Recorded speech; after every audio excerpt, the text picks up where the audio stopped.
আমি একটি কবিতা আবৃত্তি করছি। কবিতার নাম অপরিচিতা। লেখক আমি মোহাম্মদ মাসুদ আলম। অপরিচিতা, দেখেছি তোমাকে আঁকাবাঁকা রাস্তায় চলতে পথে, যেন আগন্তুক তুমি কোথা থেকে এলে।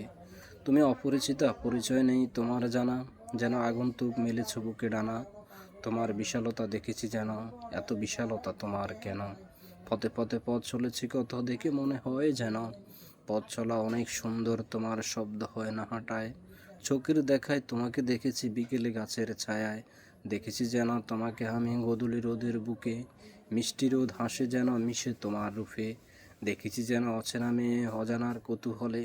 অজানাকে জানার ইচ্ছে আমার খুব যে তপে, অপরিচিতার হাসিতে যেন চিনেছি তাহারে। চকচকে দাঁত দেখা যায় তার শাপলার হাসিতে, তার হাসিটা এত সুন্দর প্রেম জেগে ওঠে। ঝিনুক মুক্তার মালা গলে যেন দেখেছি পরীকে, পোশাকে তার শালীনতা ছিল তাকে আরও সেরা। তারে ডিঙ্গিয়ে অন্য মেয়ে খুঁজিবে আবার কেবা, সবার চোখ তাহার দিকে রূপেতে সে সেরা। তাহাকে খুঁজে হয় না যেন আমার বাড়ি পেরা, অপরিচিতা দেখা শেষে হারিয়ে গেলে হারিয়ে যাবে কোথায়। তোমার মাঝে হারিয়ে গেলে খুঁজবে কি আমায়, তোমাকে পাবো কোথায় গেলে কোন বা পথে বাড়ি। অপরিচিতা, তোমার খোঁজে বুকে যেন আমার উজান বাটি, তুমি থাকো কোন উজান বাটির গায়ে। বলিলে আমায় যাবে ছুটে নৌকা গাড়ি বা হেঁটে ফাঁয়ে, নাকি বাড়ি ফুল্লি গায়ে ফুল্লি মেয়ে তুমি।